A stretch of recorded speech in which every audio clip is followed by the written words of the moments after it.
बिस्मिल्लाहिर्रहमानिर्रहीम। हज़रात, आज मुख्तसर बुखारी शरीफ की एक हदीस का मुताला करेंगे। इसमें मुख्तसर बुखारी शरीफ की हदीस नंबर 317 का मुताला करेंगे और तरतीब के लिहाज से ये बुखारी शरीफ की हदीस नंबर 505 है। इसमें इमाम बुखारी रहमतुल्लाह अलैह ने जो उन्वान कायम किया है, अस्सलातु बैन सवारी फ़ी गैर जमाअतिन,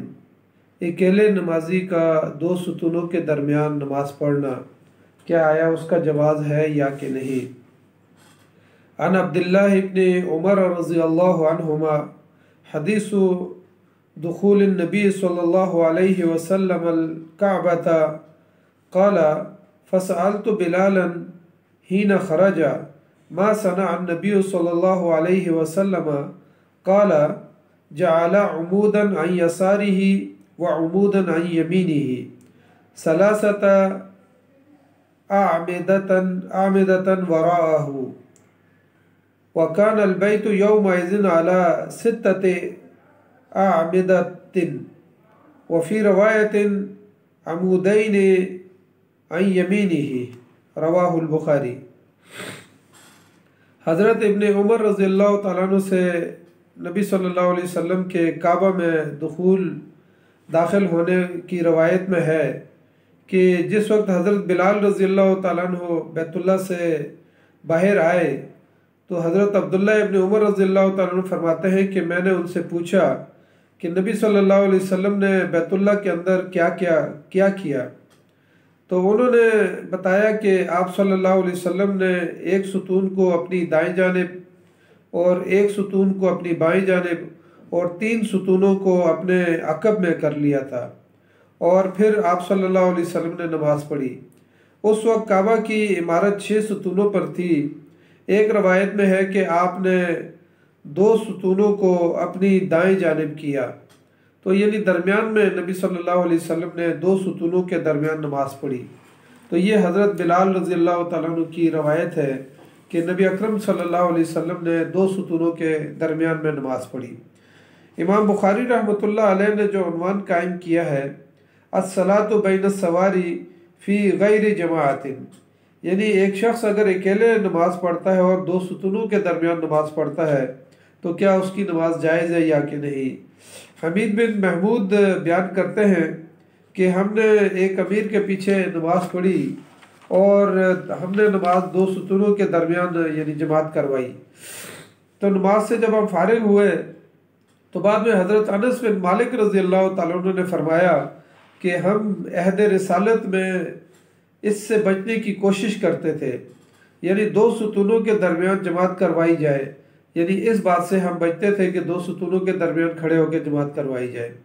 इसी तरह कुर्रा बिन अयाज बुज़दी रवायत करते हैं कि अहद रिसालत में हमें सुतूनों के दरमियान सफ़ बनाने से मना किया जाता था और इससे सख्ती से रोका जाता था। इन रवायात से ये मालूम होता है कि शायद 2 सुतूनों के दरमियान नमाज पढ़ना मना है। इस वजह से इमाम बुखारी रहमतुल्लाह अलैह ने जो कैद लगाई है फ़ी गैर जमाअतिन, कि यानी जमात के अलावा अगर कोई शख्स अकेले नमाज पढ़ता है तो उसमें कोई हरज नहीं है। और फिर इस पर उन्होंने नबी अकरम सल्लल्लाहु अलैहि वसल्लम नबी सल्लल्लाहु अलैहि वसल्लम के अमल को बतौर दलील पेश किया कि आप सल्लल्लाहु अलैहि वसल्लम जब खाना काबा में दाखिल हुए तो आप सल्लल्लाहु अलैहि वसल्लम ने 2 सुतूनों के दरमियान नमाज पढ़ी। इसी तरह शाह वलीउल्लाह मुहद्दिस देलवी ने भी ये लिखा है कि अगर अकेला कोई शख्स 2 सुतूनों के दरमियान नमाज पढ़ता है तो वो नमाज पढ़ सकता है, लेकिन अगर वो जमात करवाए तो उसकी कराहियत जो है ना यहाँ पर मौजूद है। गुज़िश्ता हदीस के अहादीस के अंदर हमने मुताला किया था कि जिसमें हज़रत उमर रज़ियल्लाहु तआला अन्हु ने एक शख्स को अकेले नमाज पढ़ते हुए देखा कि वो 2 सुतूनों के दरमियान में सफ़ के दरमियान में खड़ा है और नमाज पढ़ रहा है। तो हज़रत उमर रज़ियल्लाहु तआला अन्हु ने उसको कंधों से पकड़कर एक सुतून के करीब कर दिया और उनसे कहा कि यहाँ खड़े होकर नमाज पढ़े। इन तमाम रवायात से यानी जो इल्लत हमारे सामने आती है वो ये है कि अगर कोई शख्स अकेले नमाज पढ़ रहा हो या वो जमात करवा रहा हो तो ऐसी सूरत में मस्जिद की जो दीवार किबला है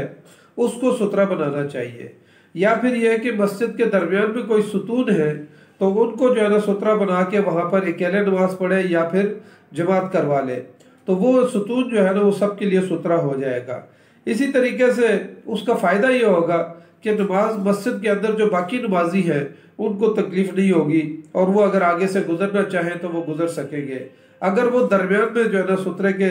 सुतून के पीछे जो है ना सुतरा बना के नमाज पढ़ रहा है। दूसरा फ़ायदा उसका ये होगा कि शैतान नमाजी और अल्लाह के दरमियान जो है वो खलल भी नहीं डाल सकता। यानी इन तमाम मदरज बाला जो अहादीस हमने मुताला की है उसमें नबी अकरम सल्लल्लाहु अलैहि वसल्लम ने, या आज की हदीस में जो जैसे कि आया कि नबी सल्लल्लाहु अलैहि वसल्लम खाना काबा के अंदर दाखिल हुए और सुतूनों के दरमियान आप सल्लल्लाहु अलैहि वसल्लम ने नमाज पढ़ी और नवाफिल अदा किए, लेकिन वहाँ पर भी नबी सल्लल्लाहु अलैहि वसल्लम ने दीवार काबा को अपने सामने करते हुए और सुतरा बनाते हुए नमाज अदा की। क्योंकि नबी सल्लल्लाहु अलैहि वसल्लम का हमेशा ये मामूल था कि आप चाहे मस्जिद में नमाज पढ़ें या मस्जिद से बाहर जो है ना किसी मैदान में या खुली जगह पर नमाज पढ़े, तो आप सल्लल्लाहु अलैहि वसल्लम हमेशा सुतरा गाड़ के जो है नमाज पढ़ते थे।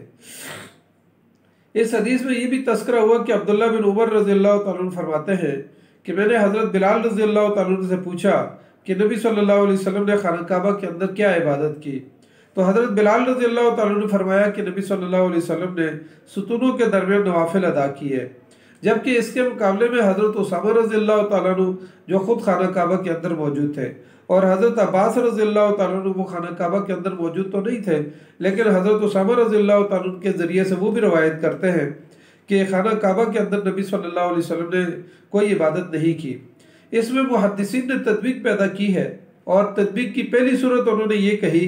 कि अव्वल वक्त में ज़ाहिर है नबी सल्लल्लाहु अलैहि वसल्लम खाना काबा के अंदर दाखिल हुए और सब ने मिलकर दुआ की, और उसामा रज़ियल्लाहु तआला अन्हु भी दुआ में मशगूल हो गए, और इसी दौरान नबी सल्लल्लाहु अलैहि वसल्लम ने 2 रकात नवाफिल अदा कर लिए।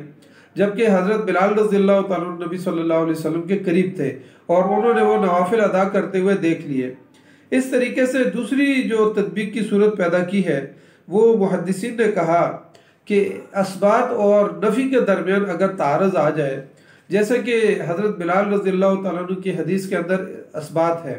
कि नबी सल्लल्लाहु अलैहि वसल्लम ने नवाफिल अदा किए हैं और उसमें ज़्यादा इल्म है, तो इस सूरत में जो है ना असबात वाली जो रवायत होगी उसको लिया जाएगा और नफ़ी वाली रवायत को जो है वो छोड़ दिया जाएगा।